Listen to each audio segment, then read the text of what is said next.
Baxaq 9.1-ə. Verilənlər bazasının hansı cədvəllər arasında birdən-birə əlaqə var? Şagirdlərlə siniflər deyəndə bir şagirdin deməli bir sinifdə əslində çox şagird olur, çoxun birədir. Ölkə paytaxtı birin birədir, amma bu da sual işarəsi altındadır. Çünki bir ölkənin bəzi 4-5 ölkə var ki, onların paytaxtı çoxdur, amma yenə də B variantını götürmək daha düzdür. Bir küçədə ev çox olur, birin çoxa, bir bəstəkarın çoxlu mahnısı olur. Müəllimin tələbələri də biraz necə deyim şeydir, amma bir müəllimin daha çox tələbəsi olur, birin çoxa daha çox götürürlər. Verilənlər bazasında sahə nə adlanır? Verilənlər bazasında sahə sütun adlanır, bundan sonra domen adlanır, güc adlanır və s. Relyasiya verilənlər bazasında olan bütün əlaqələri müəyyən edin. Birin bir əlaqəsi var, birin çox əlaqəsi var, çoxun biri əlaqəsi var, çoxun çox əlaqəsi. Bundan başqa mötəzələrin içərisində də diqqət eləməyinizi məsləhət görərdim. Çünki meni və yaxud da digər bu həmin hissələrdə deməli nəzərə almaq lazımdır. Deməli, yəni üçüncüdə C variantı, dördüncüdə verilənlər bazasının idarə etmə sistemləri nədir? Verilənlər bazası bildiyimiz kimi biz yəni ondan nəsə yarada bilirik. Ümumiyyətlə verilənlər bazasında verilənləri qoruya bilirik. Ona görə də variant B variantı daha uyğundur. Elə proqram təminatıdır ki, onun vasitəsilə istifadəçi və verilənlər bazasını təyin edə, yarada və qoruya və ona müraciəti nəzarət edə bilərik. Cavab B variantı. Sonra 5-ci sualımıza baxdıq. Burada gördüyümüz kimi A-dan olan çıxan bir oxun B-yi olan çox yolu var. Mən də bu əməliyyat sistemi, demə bu sistem birin çoxa olan vasitədir. İndi şagirdlər, cədvəl, soyad və s. bu sahələrdən hansıca başlıca açar olar. Başlıca açar unikal sahə deməkdir. Unikal sahə təkrarlana bilməz. Burada təkrarlana bilməyən isə şəxsiyyət vəsiqəsinin nömrəsidir. İndi keçdik digər sualımıza, 7-ci sualımıza. Verilənlər bazası nə deməkdir? Verilənlər bazası informasiyanın saxlanılması, emal edilməsi, axtarışını təmin edən verilənlər yığındır. Sonra 7-ci adı başlıca açar nədir? Başlıca açar unikal sahədir. Burada indi isə cədvəlin xüsusi olaraq yazıları avtomatik sıralayır. Yəni burada birdən çaşarsınız. Niyə? Çünki başlıca burada sıralayır deyəndə, yəni təkrarlanmır mənasında deyir. Ona görə də cavab C variantıdır.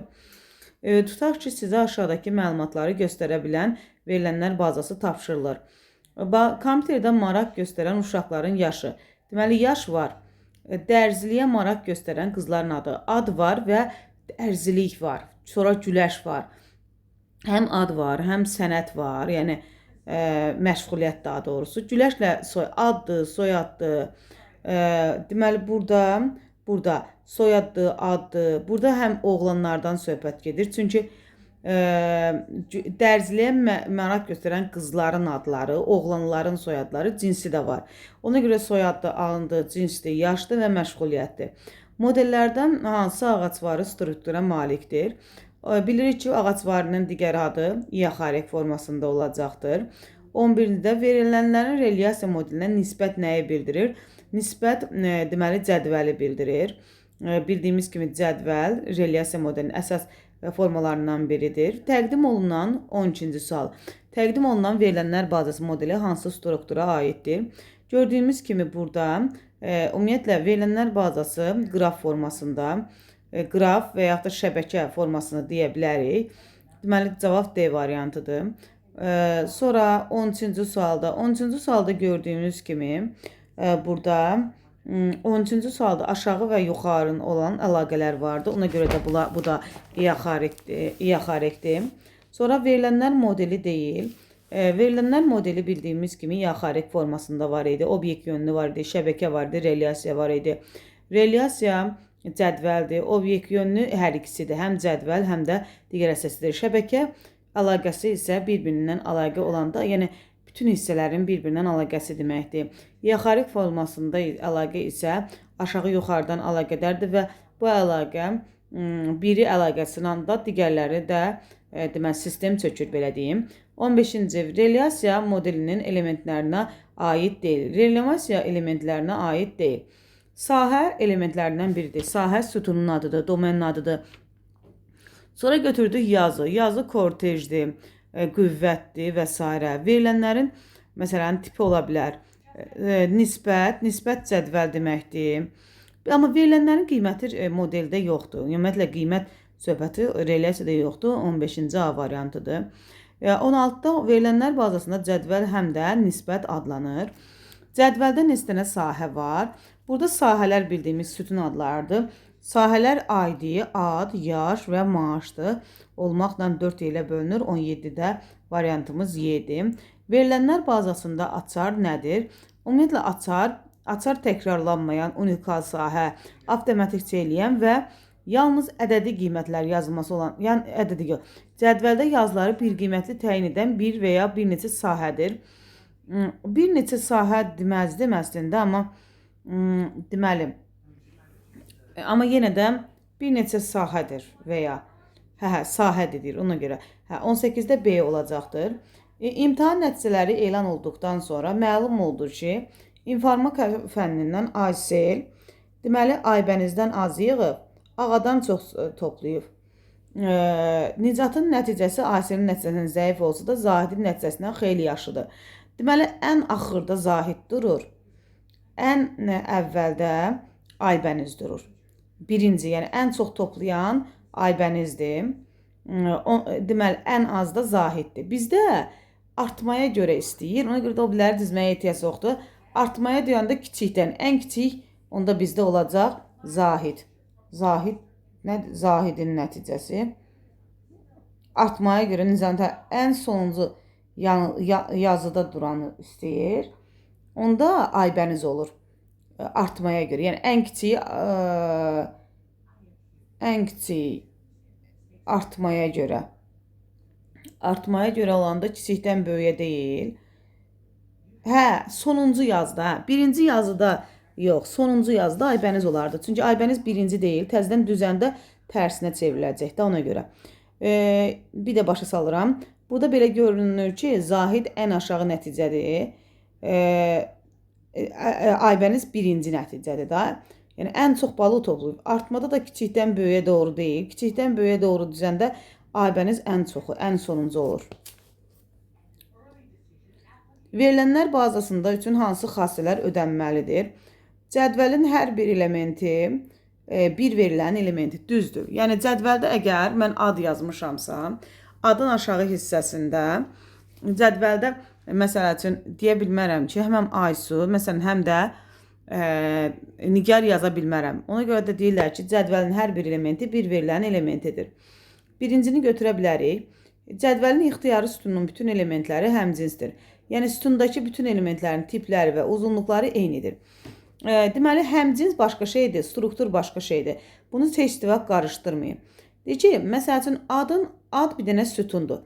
Ad sütununun altında yazmışam, məsələn, Könül, Aygün, Nail və s. Yəni, bunlar hamısı adda, hamısı həmcinsdir.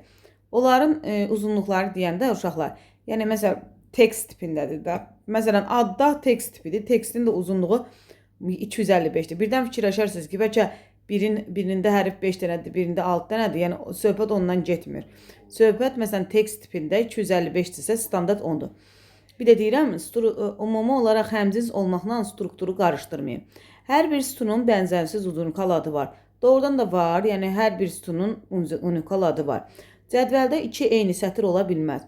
Cədvəldə 2 dənə sətir ola bilər? Yox. Məsələn, bir nəfərin həm adı, həm soyadı, həm yaşı, həm maaşı eyni ola bilməz. Çünki unikal sahə var, heç olmayan unikal sahə belə fərqlənə bilməlidir. Eyni adamı 2 yerə yazmağın mənası yoxdur.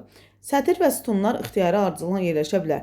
Doğrudan da mən istəsəm adı birinci, soyadı ikinci, istəsəm soyadı birinci, istəsəm adı ikinci yaza bilərəm. Ona görə də belə deyə bilərik ki, əslində hamısı, yəni 20-də B variantını deməyimiz daha doğru olacaqdır. Deməli, 21-ci suala baxaq. Hansı variantda relyasiya mənada nisbət olması üçün təyin edilmiş şərtlərdən deyil? Nisbət. Deməli, şərt deyil. Cədvəlin açar sahəsi olmalıdır. Mən də bayaq da qeyd elədim ki, cədvəlin açar sahəsi olmalıdır.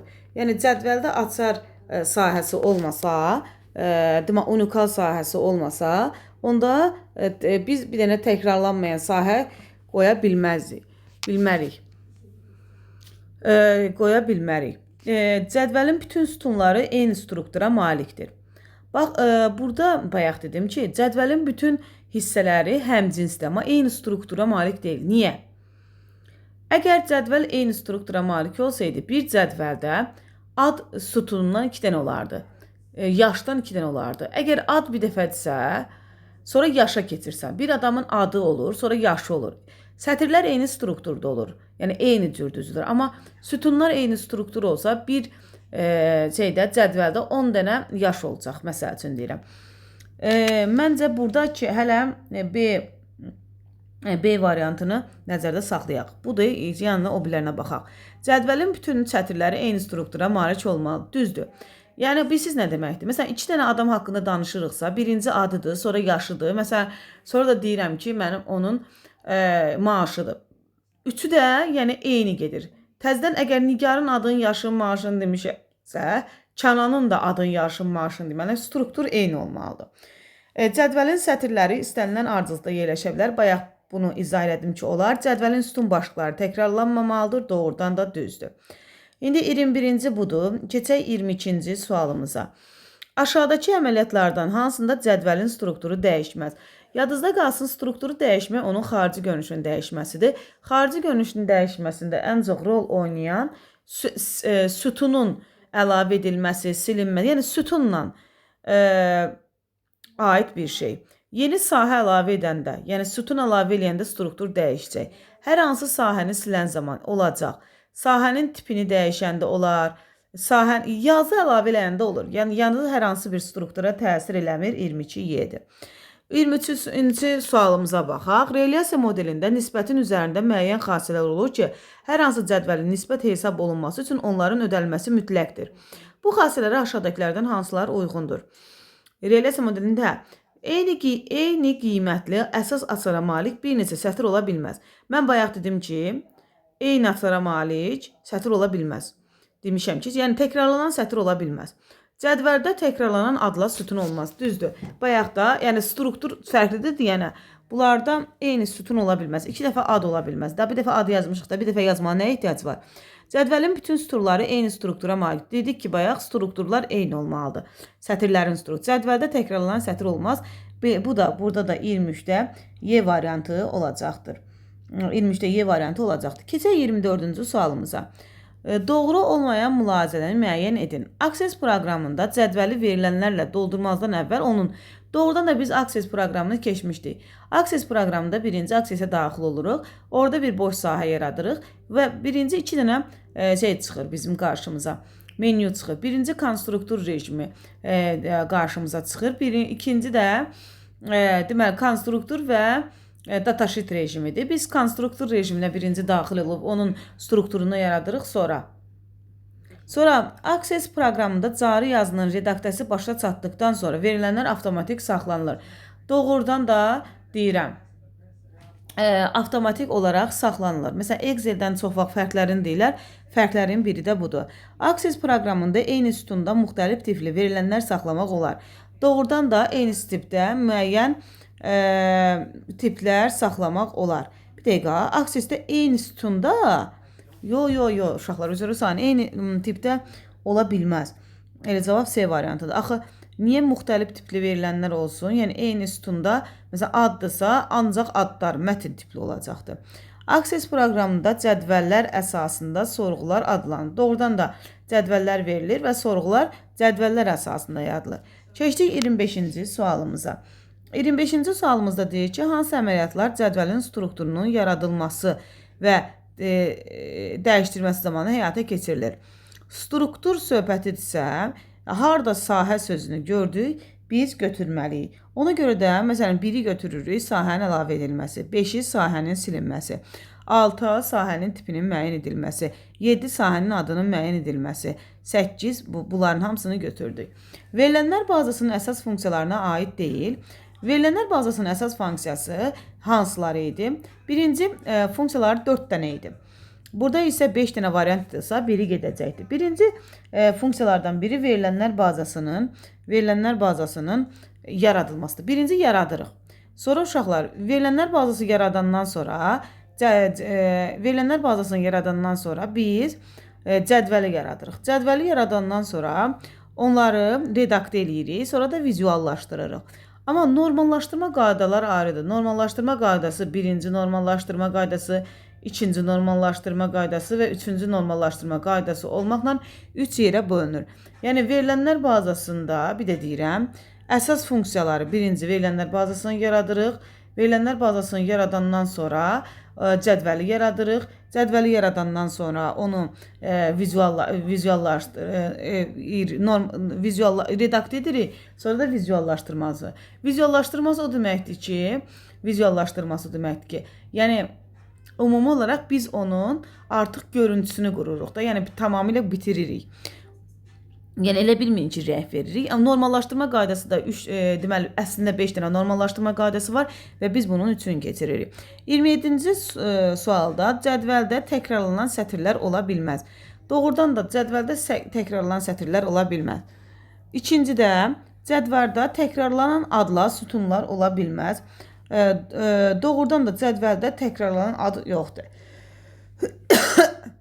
Yazıb ki, cədvəldə təkrarlanan adlar, sütunlar ola bilər, ola bilməz. Sonra cədvəldə sətirlər müxtəlif struktura malikdir, eyni struktura malikdir, səhvdir. Cədvəldə sətirlərin ardıcılığı istənilən qaydada ola bilər. Cədvəldə və sahə adının uzunluğu 64 simvoldur, adı. Yəni bu bilirsiniz nə deməkdir? Yəni sahənin adının uzunluğu 64 simvoldan çox ola bilməz. Məsələn, ad, soyad yazılırıq, sahənin adı. Yəni o nə deyim, o yazırıq məsələn birinci ad, soyad, mark. Bu 64 simvoldan çox ola bilməz. Keçdik 28-ci sualımızda. Aksisdə yaradılan təqdimat fayl uzantısı ACDDB. Bunu da demişdik ki, faylların uzantılarının ən böyüyü budur. Text sayəsində 255-dir, memo sayəsində 65536 idi. Uyğunluğu müəyyən edin. Birin birə, birin çoxa. Birinci cədvəlin bir yazısı ikinci cədvəlin çoxlu yazısından. Yəni onda bir kütlədə çoxlu sayda dövlət birləşir. Əslində bu asandır uşaqlar. Deməli 30-cu sualımızda baxırıq ki, birimiz birə uyğun gəlir. Birdən birə bir cədvəlin yazısı bircə. Yəni birin birə B uyğun gəlir. Birin çoxa olanda birin yazısı çoxa olur. 2-yə A-dır. 3-ə çoxun birə olanda bir cədvəlin çoxlu yazısı bir cədvəlin binə. Deməli B variantı olacaq. Çox da üstündə durmuram. Deməli 31-ci sualımıza keçək. Access cədvəldə milyonlarla yazı saxlamağa və onları emal etməyə imkan verir. Düzdür. Milyonlarla yazı deyəndə, yəni milyonlarla sətr olur və orada müəyyən informasiyalar saxlayır. Birincini seçirik. İkinci, Access proqramında məlumat cədvələ daxil olduqdan sonra avtomatik saxlanmır. Saxlanır. Access onlarla istifadəsi verilənlər bazı eyni zamanda işləmə düzdür. Birinci düzdür uşaqlar, üçüncü düzdür. Sonra Access proqramında cədvəllərdən birbaşa hesablamalar düzdür. Accessdə birbaşa hesablamalar aparmaq olur. Accessdə biz hesablama aparmırıq da. Hesablama aparan Excel'dir. Accessdə niyə istifa hesablama aparaq? Olur, amma birbaşa olmur da. Sorğular vasitəsindən olur hesablamaq. Aparmaq da sorğular vasitəsindən olur. Sonra uşaqlar deyirik ki, 4-cü sual. Access proqramında cədvəllər arasında sorğular hazırlanır. Cədvəllər əsasında sorğular hazırlanır. Bu da doğru. Mən hansında qalmışdım birbaşa? 31-də idim. Access proqramının cədvəllərində birbaşa hesab aparma olmur. Düzdür. Hesablama aparmaq olmur. Düzdür. Onda bizdə variantımız oldu. 1, 3 və 4. Proqramın cədvəllərində birbaşa hesablama aparmaq olur. Olur yazır, olmur. 32. Access proqramında cədvəl verilənlərlə doğrulduğumuzdan əvvəl strukturunu müəyyən etmək lazımdır. Bayaq da dedim ki, konstruktor rejimində onun strukturunu müəyyən etmək lazımdır. 1. Access proqramında cari yazının redaksiyası başa çatdıqdan sonra verilənlər avtomatik saxlanır. 2 də düzdür. 1, 2. Access proqramında cədvəllər əsasında sonra 3 yox, bu 4-dür. Access proqramında eyni sütunda müxtəlif tipli verilənlər saxlanıla bilər. Bu səhvdir. 1, 2 düzdür. Access proqramında cədvəllər əsasında sorğu hazırlanır. Düzdür. 1, 2, 4 düzdür. Aksis proqramda verilənləri əyani formada təsvir etmək üçün forma. Əyani formada təsvir edən əslində forma deyil. Forma. Aksis bir dəqiqə, bir də baxım. Yox, formada. Aksisdə əyani formada təsvir etmək üçün forma obyektlərdən istifadə edilir, düzdür. Başlıca açar hər hansı cədvəldə xüsusi sahədir və avtomatik olaraq sıralanır, düzdür. 1, 2, 4, 5, 6. Hansı obyektsiz verilənlər bazasını müəyyən edə bilmərik? Cədvəlsiz əlbəttə. Çoxsu da, amma cədvəlsiz bilirik ki, bunu təsəvvür etmək olmaz. 33 C variantıdır. Təqdim olunan Aksis proqramının hansı obyektin pəncərəsidir? Formanındır. Forma nə oldu? Əyani təsəvvür etmək üçün istifadə olunur. Burada da yazıların hamısı mənası var. İndi birazdan onları da deyəcəm. Verilənlər bazasını idarə etmə sistemlərinin əsas funksiyaları nədir? Verilənlər bazasının strukturunun yaradılması düzdür. Bazada olan verilənlərin birinci neynədir? Strukturunu yaratdıq. Strukturunu yaratdıqdan sonra başlayırıq içini doldurmağa. Bazadan verilənlərin doldurulması 2-dir. Sonra doldurandan sonra redaktə edirik, sonra da vizuallaşdırırıq. Cavab Y variantı. Doğru mülahizəni tapın 36-cı suala baxaq. Excel cədvəllər arasında relyasiya əlaqəsini yaratmağa imkan vermir. Excel relyasiya əlaqəsi yaratmağa imkan verir. Birinci ifadə doğru ifadədir. Aksis cədvəllər milyonlarla saxlamaq düzdür. Aksis onlara istifadəsi verilənlər bazı eyni zamanda düzdür. Aksis cari zamanı, redaktasiya zamanı başa çatandan sonra avtomatizə. Bunları niyə tez-tez keçirəm? Çünki bunların hamısını demişəm. 4-ə kimi düzdür. Aksis proqramda cədvəlləri əvvəldən təyin edilmiş struktura malik düzdür. Strukturu əvvəldən qururuq. Aksis proqramının cədvəlində birbaşa hesab düzdür. Verilənlər bazasında müxtəlif cədvəllərdə olan verilənlərdən birgə istifadə olunur, düzdür. Cavab C hamısı ola bilər. Ola bilər, yox elədir. 37-ci sual. Verilənlər bazasında süzgəc komandası tətbiq edilərsə, nə baş verər? Süzgəc tətbiq edilərsə nə olar? Süzgəc tətbiq edəndə verilənlər bazasından bir hissəsi seçiləcək. Bəziləri seçiləcək, bəziləri isə gizlənəcəkdir. Sütun başlıqlarına uyğun olaraq əməkdaşın kodu 1, deməli sahə adı 1, sonra soyadı 15, bazasında 150 işçi haqqında məlumat var. Əgər 150 işçi haqqında məlumat varsa, onda 150 işçi məlumat varsa sahədə 150 olar. Və kodu da olsa, yazımız da nə olacaq? Olacaq. Onda bir dəqiqə uşaqlar 38, yox, ümumi olaraq səhv dedim mən burada. Məncə burada 150 işçi haqqında məlumat deyil, onda 150 nə olacaq? Sətrimiz olacaq deyir.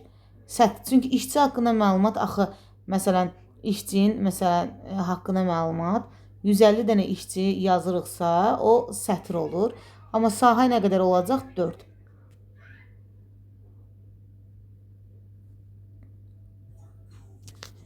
Deməli, 39-cu da sayğac sahəsinin xüsusiyyəti sayğaca həm də autonomber deyilir. Avtomatik nizamlanır. İndi isə bunu variantlar içərisində tapaq. Avtomatik artma xassəsinə malikdir. MS Access-də Desync View dedim ki, 2 rejim olur. Daxilində konstruktor və yaxud da Desync rejimi. Sahənin tipinin müəyyən olunması. Deməli, Access proqramda Desync View rejimdə sahələrin tipinin müəyyən edilməsində sütunun tipin desə, əlbəttə, əgər tip deyirsə, data type tipidir. Ümumi olaraq yadınızda qalsın. Deməli, Desync rejimində sahənin tipi tipdir, adı fayl, data type'dır, file name'dir, bir də description olmaqla 3 dənə yerə bölünür. Access proqramında sahə tipləri hansılardır? Bunu məsələn Excel-də uşaqlar birdən qarşıdırır. Məsələn, memo olur, currently olur, scientific olur, hyperlink olur. 1, 4, 3, 5. Deməli, bir dəqiqə. Çaşdım. Scientific şeydə olur. Excel'də olur. Y olanlar. 1, 4, 3. Bir də data time olacaqdır. Onda 41-ci sualımızda variant Y variantıdır. İndi keçək 42-ci sualımıza.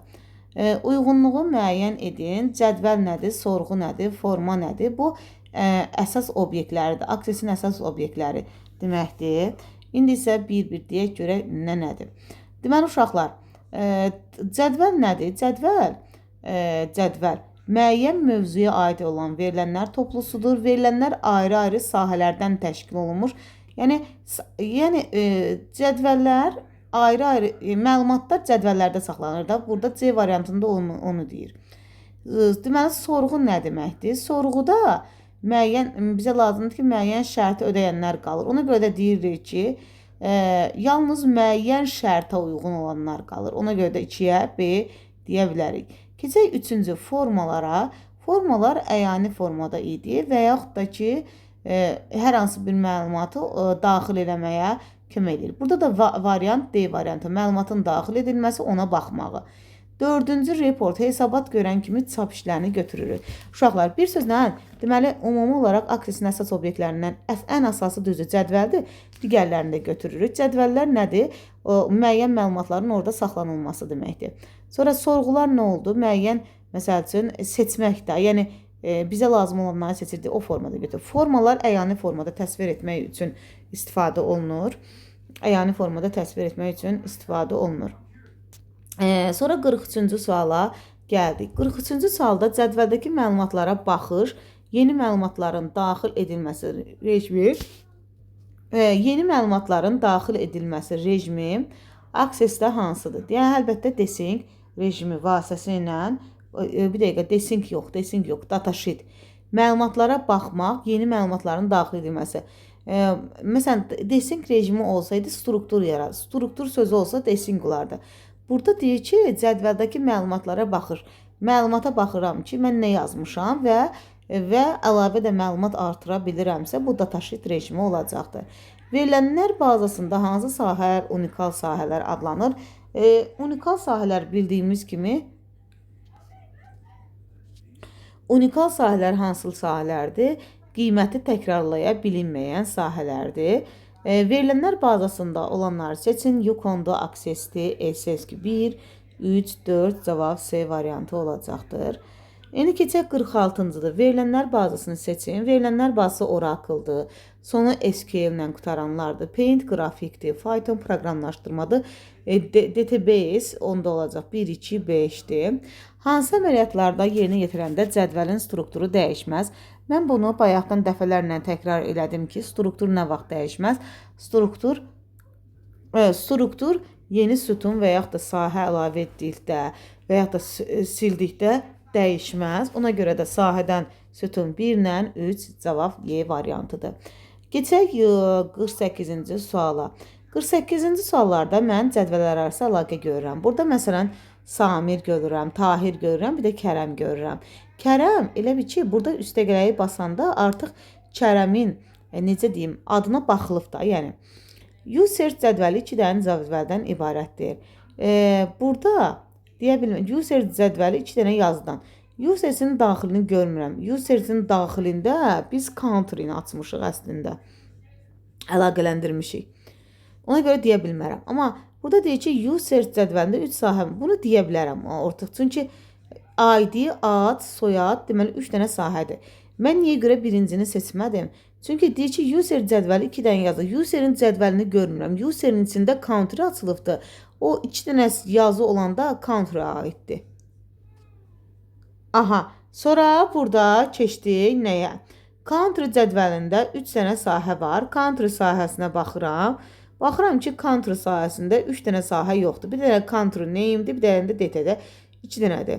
4-cü country cədvəli 2 yazıdan ibarətdir. Doğrudan da yazıdan ibarətdir.